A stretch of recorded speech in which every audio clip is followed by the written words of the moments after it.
Hello दोस्तों, कैसे हैं आप लोग।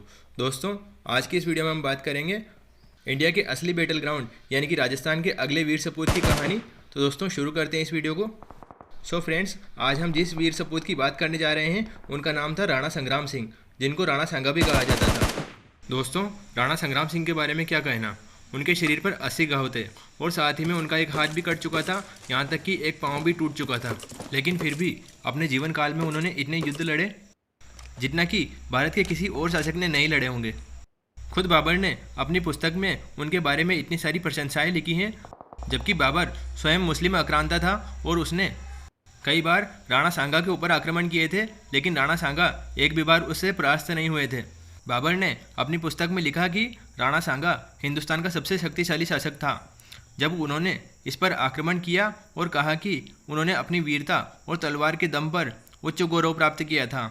80,000 घोड़े, उच्चतम श्रेणी के 7 राजा, 9 राव और 104 सरदारों व रावल, 500 युद्ध हाथियों के साथ युद्ध लड़े। युद्ध के मैदान में 1 लाख राजपूतों का बल जुटा सकते थे। मालवा, गुजरात और लोधी सल्तनत की संयुक्त सेनाओं को हराने के बाद, मुसलमानों पर अपनी जीत के बाद वह उत्तर भारत का सबसे शक्तिशाली राजा बन गए थे। कहा जाता है कि राणा सांगा ने 100 लड़ाइयाँ लड़ी थी और विभिन्न संघर्षों में उनकी आंख व हाथ पैर भी खो चुके थे। दोस्तों, राणा सांगा ने मेवाड़ में 1509 से 1528 तक शासन किया था, जो कि आज भारत के राजस्थान प्रदेश में स्थित है। राणा सांगा ने विदेशी आक्रमणकारियों के विरुद्ध सभी राजपूतों को एक किया था। राणा सांगा सही मायनों में एक वीर योद्धा एवं शासक थे, जो कि अपनी वीरता और उदारता के लिए प्रसिद्ध थे। इन्होंने दिल्ली, गुजरात व मालवा मुगल बादशाहों के आक्रमणों से अपने राज्य की रक्षा की थी। राणा सांगा उस समय के सबसे शक्तिशाली राजा थे। फरवरी 1527 में खानवा के युद्ध से पूर्व बयाना के युद्ध में राणा सांगा ने मुगल सम्राट बाबर की सेना को परास्त किया था और बयाना का किला जीता था।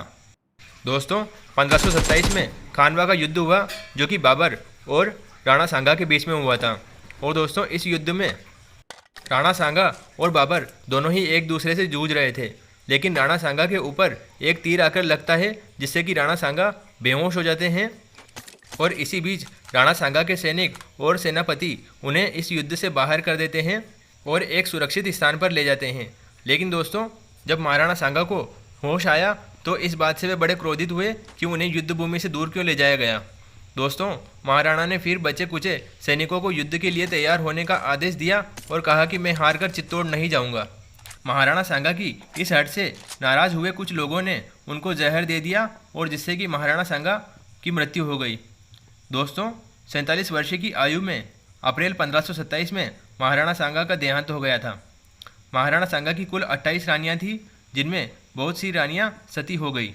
और दोस्तों, इस प्रकार एक बहुत ही महान युद्ध कुशल एवं महान राजा का अंत होने के बाद में मुस्लिम आक्रांताओं की शुरुआत इस भारत में हो गई और मेवाड़ राज सिर्फ एक छोटी सी सीमा के बीच में घिरा रह गया। दोस्तों, महाराणा सांगा मेवाड़ के ही नहीं अपितु पूरे भारतवर्ष के एक बहुत बड़े महान राजा थे। अगर उनको विष देकर नहीं मारा गया होता तो वे फिर से अपना राज्य पा लेते और दिल्ली पर आक्रमण करके पूरे भारत देश के राजा बन जाते। लेकिन दोस्तों, वह बात कहते हैं ना कि लकड़ी को काटने के लिए लकड़ी ही कुल्हाड़ी में हत्था बन के काम आती है। फ्रेंड्स, आज की वीडियो में बस इतना ही। अगर दोस्तों आप सभी को यह वीडियो पसंद आई है तो दोस्तों इस वीडियो को एक लाइक करें, दोस्तों के साथ में इस वीडियो को ज़्यादा से ज़्यादा शेयर करें। मिलते हैं दोस्तों अगली वीडियो में, तब तक के लिए जय हिंद, वंदे मातरम।